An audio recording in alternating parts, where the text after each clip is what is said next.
그러다가 양을 찾으면 기뻐하며 어깨에 메고 집으로 가서 친구들과 이웃들을 불러 나와 함께 기뻐해 주십시오. 잃었던 내 양을 찾았습니다 하고 말한다.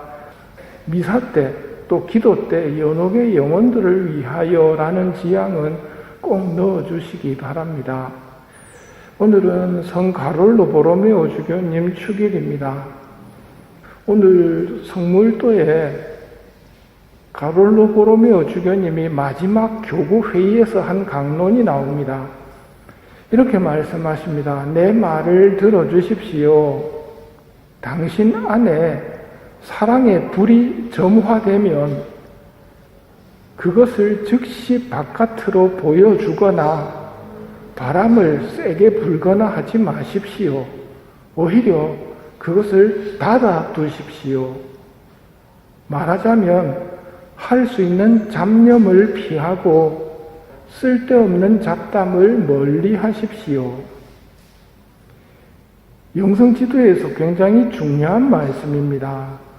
사랑의 불이 점화되면 어떤 작은 신비를 여러분이 체험하게 되면 첫 번째로 보이는 증세가 뭐냐면 이걸 알리고 싶어 합니다. 그리고 다른 사람들로부터 부러움을 받고 싶어 하고 내가 거룩하다는 것을 온 성당 사람들이 다 알고 나의 거룩함을 인정해 주기를 바라거든요. 그러면 어떻게 하느냐 하면 바깥으로 보여주려고 막 용을 씁니다. 그럼 어떻게 된다고요? 꺼진다고요. 오히려 닫아두라고. 닫아둔다는 말이 잡념을 피하고 잡담을 멀리하라고 이야기합니다. 또 이와 정반대되는 모습도 조심해야 됩니다.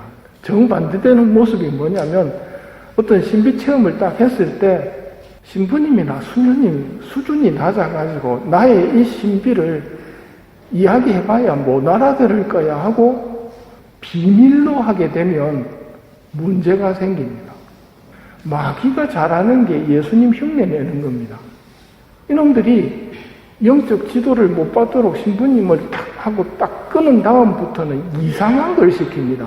쉬지 말고 기도하라고 이야기를 해대고 단식 기도하라고 해대면서 사람을 바싹바싹 말라가게 만듭니다. 기도를 많이 하게 만들려는 목적이 아니고요.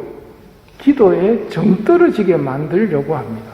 자기 의무는 소홀히 하고 근데 사람들이 다 이상하다 하면 에이 수준 낮은 것들 이래야 된단 말입니다. 비밀로 해가지고 아무에게도 말하지 않는 것도 조심해야 됩니다. 신부님에게는 말씀하십시오. 두 번째는 조금 체험했다고 해서 바로 바깥으로 보여주지 마십시오. 이 두 가지 균형을 잘 잡으라는 가롤로 성인의 말씀은 오늘날도 도움이 될 거라 생각합니다. 오늘 첫째 독서인 로마서에서 그리스도께서 돌아가셨다가 살아나신 것은 바로 죽은 이들과 산 이들의 주님이 되시기 위해서입니다. 그런데 그대는 왜 그대의 형제를 심판합니까? 그대는 왜 그대의 형제를 업신여깁니까?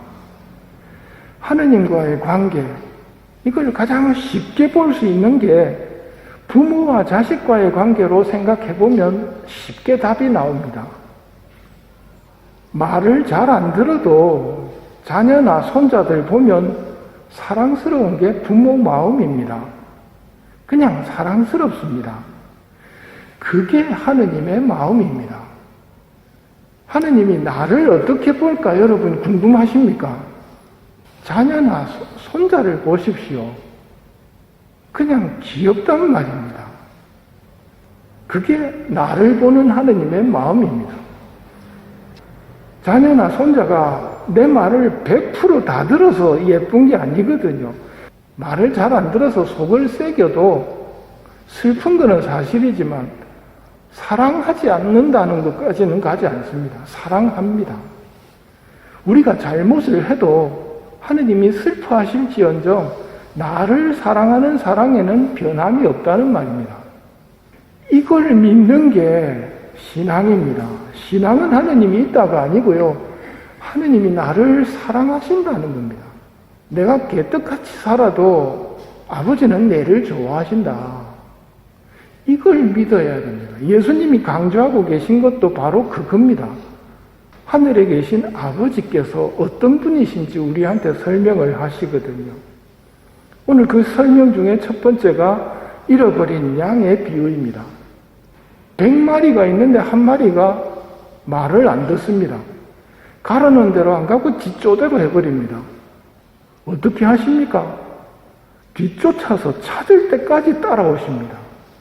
뭘 이야기합니까? 그게 하느님이라는 말입니다. 우리는 생각이 다를 수 있습니다. 그 싸가지 없는 놈은 늑대밥이 돼야 돼 하고 포기할 수도 있지만 하느님은 그렇게 하시지 않는다는 말입니다. 두 번째로 잃어버린 은전, 등불을 켜놓고 찾을 때까지 샅샅이 뒤집니다.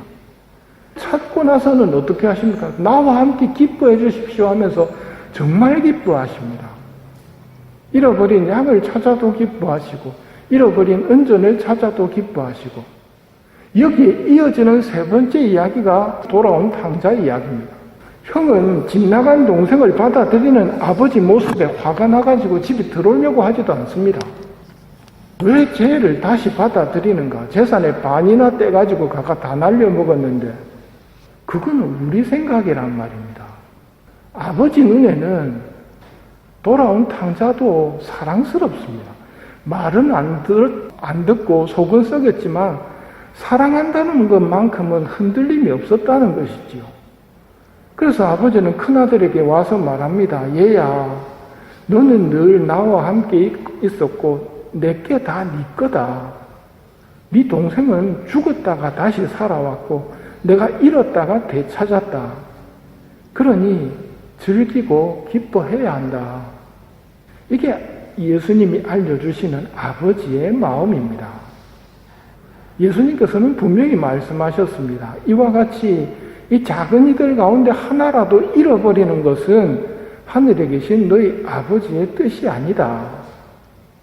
하느님은 정말 나를 좋아하신다. 나를 사랑하신다. 이걸 믿는 게 신앙생활이라면 한 걸음 더 나아가서 나만 사랑하시는 게 아니라 가장 보잘것없는 사람, 저 사람도 사랑하신다는 것을 생각해야 됩니다. 그러면 아버지께서 원하시는 게 뭐겠습니까? 둘째가 하는 계명입니다. 내 이웃을 내 몸처럼 사랑하라. 하느님께서 사람을 그렇게 사랑하시기 때문입니다. 그냥 보면 좋으시단 말입니다.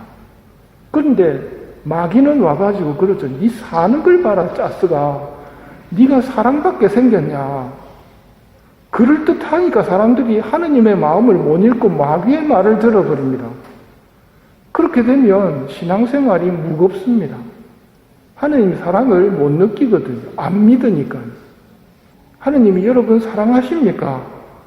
묵상을 좀 하십시오. 내 옆에 있는 사람 사랑하십니까? 묵상을 좀 하십시오. 조용히 생각을 해보십시오. 사랑한다고 지금 예수님이 우리에게 가르치시고 이 말을 믿는 것이 신앙인이거든요. 우리가 서로 사랑하지 못하는 이유가 어디에 있습니까? 쟤는 저런 단점이 있고 얘는 이런 단점이 있고 하고 착한 사람은 사랑하지만 착하지 않은 사람은 사랑하지 않으려는 게 우리의 몸의 배인 그리고 세상 사람들이 사람을 보는 평가거든요. 예수님은 그렇게 하지 말라고 가르치셨습니다. 자기를 사랑하는 이들만 사랑한다면 무슨 상을 받겠냐? 형제들에게만 인사한다면 남보다 잘하는 것이 무엇이냐? 하늘에 너희 아버지께서 완전하신 것처럼 너희도 완전한 사람이 되어야 한다. 이게 우리가 불리움받은 성소란 말입니다. 하느님의 사랑을 의심하지 말고 믿어야 합니다. 믿음의 은총이 필요합니다. 믿은 다음에는 나만 사랑하시는 게 아니라 사람을 사랑하신다. 저 죄인도 사랑하신다. 저 사람을 나도 용서하고 축복해주는 삶으로 불리움 받았다. 그걸 알고 그 사람을 위해서 기도하는 삶을 살 때 하느님께서 기뻐하신다는 말입니다. 나를 사랑하시는 하느님께 기쁨을 드려야 하지 않겠습니까? 무슨 수로 기쁨 드립니까? 세상 사람들이 욕하는 사람을 나는 욕하지 않고 용서하고 축복하는 기도를 바치는 겁니다. 세상 사람들이 누구를 욕하는지 궁금하면 9시 뉴스를 보시면 나옵니다. 그냥 보시지 마시고 기도하면서 보십시오. 그 욕들어 마땅한 사람들 참 많이 나옵니다. 우리는 그러지 말아야 한다는 말입니다. 하느님께서 우리를 사랑하신다면 나도 그런 사랑을 본받아야지. 그렇게 내가 불리웠다는 것을 기억하고 이 미사 중에 하느님께서 나를 사랑하신다는 것에 대한 믿음과 이웃사랑의 능력을 더해 주시기를 청하며 이 미사를 봉헌하도록 합시다.